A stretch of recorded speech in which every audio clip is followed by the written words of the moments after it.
আছো সবাই? আশা করি সকলে ভালো আছো, কিন্তু আমি ভালো নেই। তা যাই হোক, রূপক সুস্মিতার তরফ থেকে আরও একটা নতুন মিনি ব্লগে তোমাদের সবাইকে জানাই স্বাগত। এখন সন্ধে বাজে 6টা, আর আমি এখন ব্লগটা স্টার্ট করছি। অনেকদিন তোমাদের কাছে কোনো ব্লগ নিয়ে আসতে পারছি না, নানান ব্যস্ততার কারণে। তা আজকে ভাবলাম বসে বসেই কিছু কথা বা গল্প করি তোমাদের সাথে। মাসির বাড়ি থেকে বেরিয়ে আসার পর সেইভাবে আর কোথাও বেরোনো হয়নি, মানে সে যেন গৃহবন্দী হয়ে গেছি। তা আজকে ইচ্ছা ছিল, মানে সকাল থেকেই খুব ইচ্ছা ছিল যে বিকেলবেলা একটু রেডি সেডি হয়ে বেরোবো। আর আমার বেরোনো মানে তো তোমরা সবাই জানো যে একটু ফুচকা খাওয়া। সেইভাবে তো আমি কোথাও যাই না, একটু ফুচকা খেতে নিয়ে বেরোলে আমি খুব খুশি হয়ে যাই।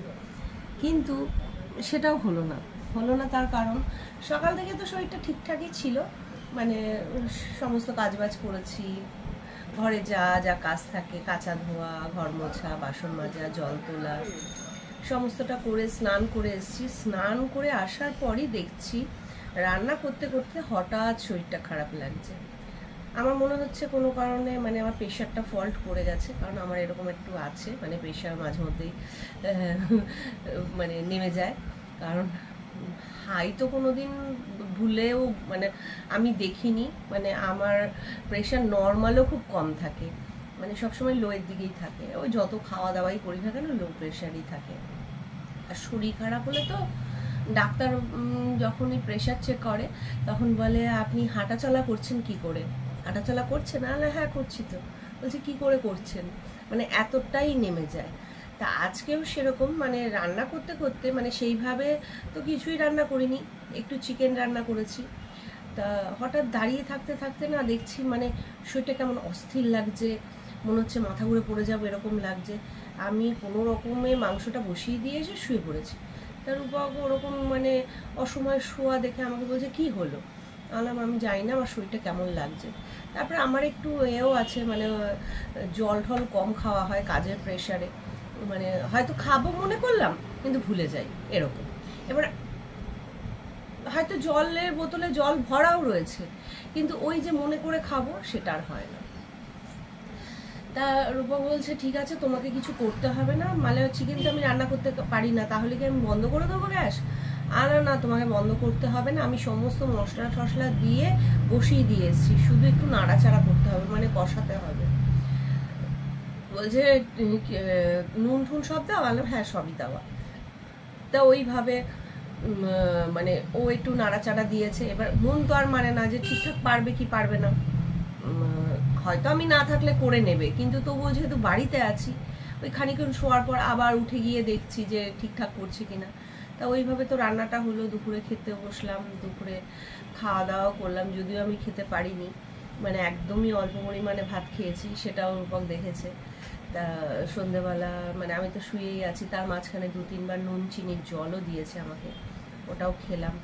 এবার দেখছি আমি ঘুমিয়েও পড়েছি, শরীরটা আমার খুব নেহাতি দুর্বল।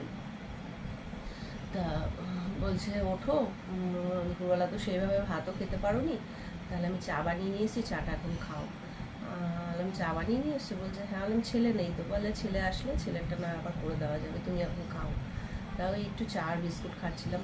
এখন সন্ধে বাজে 6টা 10, মনটা কেমন লাগছে, মনে হচ্ছে একটু বেরোই, কিন্তু শরীরটা দিচ্ছে না। মন চাইছে কিন্তু শরীর দিচ্ছে না। আহারে, আমার কথাগুলো মন দিয়ে আমার বরটি শুনছে, কি করব বলো, কি কষ্ট। এই হচ্ছে গল্প, সুস্মিতার মুখ থেকে তো তোমরা শুনলে। তা আমারও ইচ্ছা ছিল আজকে বেরোবো একটুখানি, সুস্মিতাকে নিয়ে ফুচকা টুচকা খাবো। তা শরীরটা এমন করে দিল, আর সেটা সম্ভব হলো না। আর জানি আজকের চাটাও করবে না, আমি চাটা করে আনলাম। করবে, কিন্তু কষ্ট হবে, আবার যদি মাথা ফাথা ঘুরে পড়ে যায় সেটাও একটা বিপদের আশঙ্কা।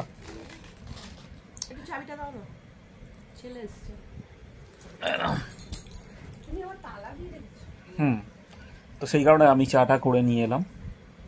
চাটা এতক্ষণ কথা বলতে বলতে চাটা ঠান্ডাই হয়ে গেল। ছেলে বোধহয় গেছিল খেলতে, ক্রিকেট খেলার খুব নেশা, খুব ঝোঁক। ছেলে তো এসে গেছে, এসে আমাদের চা খাওয়া দেখে এখন ওনার বায়না দুধ চা করে দিতে হবে। আর সত্যি কথা বলতে গেলে আমরা যেহেতু লিকার চা খাই সব সময়, তা আমাদের ওই দুধ চার গুটি যে চা পাতাটা সেটা আমি এনে রাখি না। বেশি দিন থাকলে কি হয় জানো তো বন্ধুরা, কিরকম একটা বিচ্ছিরি গন্ধ হয়ে যায়, মানে অরিজিনাল যে চা পাতা স্মেল সেটা থাকে না। আর তুই যা তাহলে, তুই যা গিয়ে চা পাতাটা নিয়ে আয় যা।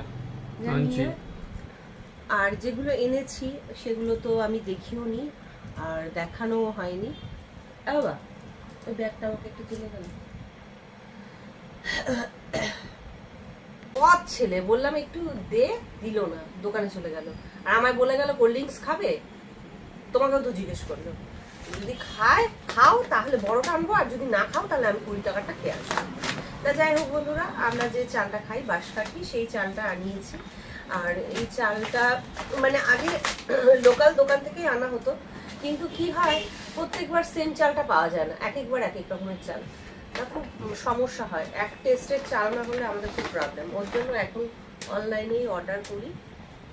চাল আনিয়েছি, আর ওই 5 কেজির যে ব্যাগগুলো পাওয়া যায় 5 কেজি করেই আনে। কাজু, চিনি, বাবা বিস্কুট খুলে খাওয়াও হয়ে গেছে, বিস্কুট 1 প্যাকেট, কিশমিশ আর আলু। এ বাবা খেজুরটা আলুনি কেন? খেজুর না, আমি বুঝতে পারছি না, মানে খেজুরের কি কোয়ালিটি হবে ওইভাবে আমি বুঝতে পারছি না। খেজুরটা আমাকে দোকানে গিয়ে দেখে কিনে আনতে হবে। আর এই ড্রাই ফ্রুটগুলো আনা কেন, সকালবেলা কলেজ গেলে ছেলে একটা কিচ্ছু দাঁতে কেটে যায় না, মানে একটা বিস্কুট খেতে গেলেও মানে বিরক্তি প্রকাশ করে। তাই বললাম একটু ড্রাই ফ্রুট এনে রাখো, অন্তত 1 মুঠো দিয়ে দিলে, খেয়ে নিলে অনেকটাই হবে। আবার কে ফোন করলো দেখো তো, দেখছি দুষ্টু বাচ্চাটা। ও বাবা, বাচ্চাদের হার মানিয়ে দেবে। একটু চনমনে হয়, একটু চনমনে হয়। ও বাবু বাবু, ও বাবু বাবু, এতক্ষণ চেঁচাচ্ছিলি তো। সোমা আমার বান্ধবী, মানে রূপায়ণের মা, মানে সৌরদীপের বন্ধু রূপায়ণ, তোমরা সবাই চেনো। আর রূপায়ণের মা হচ্ছে সোমা, আমরাও ফ্রেন্ড। একসময় প্রচুর আড্ডা দিয়েছি, প্রচুর মজা করেছি। ও বাবা কি আদর খাচ্ছে ও, বুঝলে বাবা। আমার বাবু সোনা এতক্ষণ ছটফট করছিল, এখন শুয়ে পড়লো। হ্যাঁ আদর খাচ্ছে, দেখো না, চেঁচি হাঁপিয়ে গেছে তো। হ্যাঁ চেঁচি হাঁপিয়ে গেছে। ও খুব ভালো লাগে, কিন্তু আমার ভয়ও লাগে। আমার কি হয়েছে, তুমি আদর খাচ্ছ? আদর খাচ্ছ? বলছে এখানে কিন্তু আমি দিয়েই যাবো। ও এতক্ষণ কিন্তু হাঁপিয়ে গেছে, হাঁপিয়ে গেছে মেনলি। না না, খুব শান্ত। অনেকক্ষণ ধরে ছটফট করছে তো, হ্যাঁ সেই আশা থেকে আধ ঘন্টার উপর হয়ে গেল। যাওয়ার জন্য এরকম করছিল, চিৎকার করছিল। আসলে ওকে পাত্তা দিচ্ছিল না, ও ভাবছে আমাকে কেন পাত্তা দিচ্ছে না। এরা ভীষণ সেনসিটিভ। বাবু বাবু, তুমি তুমি পাত্তা দিচ্ছিলাম না তোমাকে, এটা হয় না কি বাবা, তোমাকে আমি পাত্তা দেবো না? হ্যাঁ কি করলো রে? এই বাবা, তুমি হাড় চিবোচ্ছ? হাড় ওই ওর বিস্কুট এসে গেছে। সুস্মিতা আন্টিকে বলো আবার আসবো। সুস্মিতা আন্টি, তুমি কিন্তু আবার আমার জন্য কিন্তু এবার অন্য কিছু করবে। বিস্কুট আর ইয়ে, বিস্কুটটা দিয়ে দে, বিস্কুটটা দে, বিস্কুটটা দিয়ে দে। দাও না, এটা বিস্কুট নাও, বাড়ি গিয়ে খাবে, পকেটে রেখে দাও। পকেটে রেখে দাও বিস্কুট। ও বাবা কত কিছু খেয়েছে বাবু, কত কিছু খেয়েছে। এই দেখো কত কিছু দিয়েছে। দাঁড়া একটা খা, যখন দিল সুস্মিতা আন্টি একটা খা, একটা খা। দাঁড়া ওরকম করতে নেই, ওরা হ্যাংলা বলবে, ওরকম করতে হয়। বলে ওরা হ্যাংলা বলবে, ওরকম করতে নেই বাবা, ওরকম করতে নেই বাবা। ওরা কি ভাবতে বলে তো। না না, ও এতক্ষণ চিৎকার করেছে না, ও খিদে খিদেও পেয়ে পেয়েছে, গেছে। না তো খাচ্ছে না। হ্যাঁ ও খায়, খিদে পেয়ে গেছে। খাওয়ার ওর কোনো ঝামেলা নেই, ওর খাবার কোনো ঝামেলা নেই। খুব খিদে পেয়েছে, বুঝলি, এতক্ষণ চেঁচাচ্ছিল না। এই ওর খাওয়ার কোনো ঝামেলা নেই জানিস। ও খিদে পেয়েছে, এই বিস্কুটে ঢুকিয়ে দিলাম। হ্যাঁ আমি, হ্যাঁ অবশ্যই, ওর জন্যই তো আমি আনিয়েছি। বলো বলো। আমার ছেলে তো নেওয়ার জন্য পাগল। নিয়ে না নিয়ে না, আমি দিয়ে যাচ্ছি। বাবা না রে, রাখার জায়গা নেই, মানুষ থাকারই জায়গা নেই।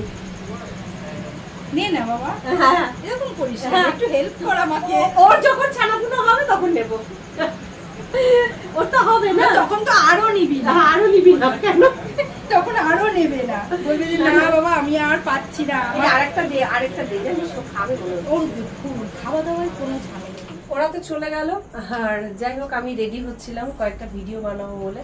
রেডি বলতে জাস্ট একটা চুড়িদার পরেছি, তা সেইভাবে আর ইচ্ছা হচ্ছে না যে কিছু রেডি শেডি হই, তাই এইভাবেই নর্মাল কয়েকটা ভিডিও বানাবো।